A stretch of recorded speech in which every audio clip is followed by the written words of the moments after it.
OK. Il y a un danger, il y a des dangers par rapport à la démocratie québécoise. J'ai appris un nouveau mot récemment, ça s'appelle la démocrature.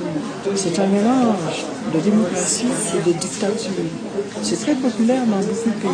Je vais continuer à fouiller ça, puis je vais faire un petit article là-dessus. Qu'est-ce que vous pensez qu'on devrait faire pour avoir plus de démocratie? Devenir de vrais citoyens, préoccupés 365 jours par année par ce qui se passe chez nous. Et ça, on a tendance à prendre congé de 4 ans chaque fois qu'il y a une élection. Une fois qu'ils sont élus, on s'en occupe. Est-ce que vous pensez que le printemps québécois est un genre d'éveil? Je pense que oui. Je pense que la jeunesse est très présente, qu'elle est très prête et qu'on a raison d'essayer de les apprivoiser et de s'en faire des alliés. Pauline est une fille qui est née dans un petit village sur une terre, sur une ferme. Elle n'a pas eu accès à l'anglais. Si elle était née à Montréal, ça se serait fait automatiquement. Moi, je n'ai pas appris l'anglais à l'école. J'ai appris l'anglais dans les ruelles de Saint-Henri, surtout avec des immigrés italiens qui parlaient l'anglais. Puis ils étaient beaux petits gars, donc l'anglais.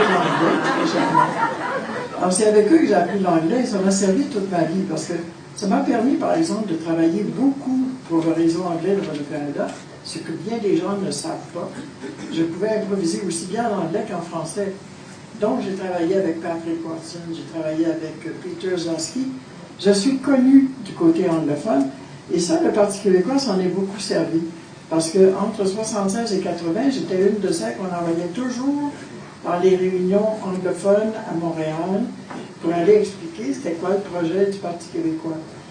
Je suis connu et j'étais estimé. Ça s'est gâté parce que je suis allé habiter Hudson. Et à Hudson, je suis tombée sur des anglophones qui n'étaient pas des anglophones de Montréal, qui étaient des anglophones du West Island. Et j'étais mal reçue.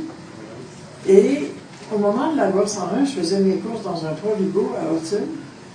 Et le patron du Provigo avait forcé toutes les caissières à apprendre quelques mots de français au cas où il se présenterait quelqu'un qui exigerait qu'il parle français.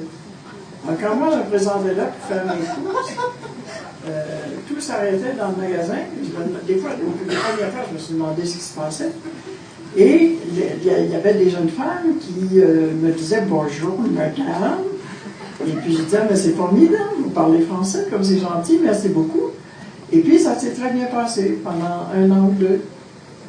Et puis quand j'ai quitté la politique, et que même encore quand j'ai quitté la politique, ça allait pas mal.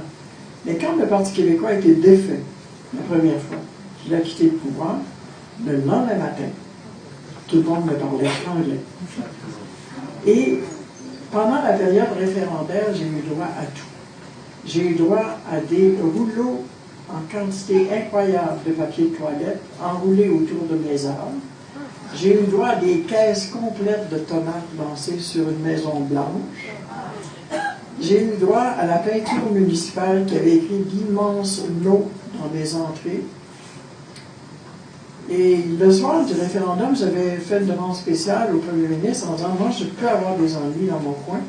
Est-ce que je pourrais avoir un peu de surveillance au moins pour la maison? Parce qu'il faut les faire nettoyer après ces événements-là. » Et on m'a répondu que ce n'était pas possible. Et j'ai engagé des surveillants pour vérifier le terrain et la maison, parce que c'était très difficile. Et malgré tout, vous voyez, encore aujourd'hui, j'ai écrit que je suis prête à retourner rencontrer les anglophones pour leur expliquer qu'est-ce qui se passe, qu'est-ce qu'on fait, qu'est-ce qu'on veut faire, comment on souhaite qu'ils y arrivent, c'est-à-dire qu'on y arrive ensemble. Je suis prête à essayer de faire ça. Et qu'à force d'essayer d'aller chercher des votes en faisant peur au monde, on s'expose à ce qui est arrivé aux métropoles. Je parle de la haine qui grandit entre la communauté francophone et la communauté anglophone. Et c'est sûr que 1976, dont je me souviens particulièrement, a beaucoup servi à essayer de remplir ce fossé-là plutôt que de le creuser. René Lévesque en était extrêmement soucieux. Il nous rappelait constamment que les anglophones étaient québécois, qu'ils étaient des citoyens québécois et qu'ils allaient rester au Québec. Ce qui est exact, ils ne sont pas tous partis. Il y en a qui sont partis. Il y en a beaucoup qui ont choisi d'enseigner le français à leurs enfants.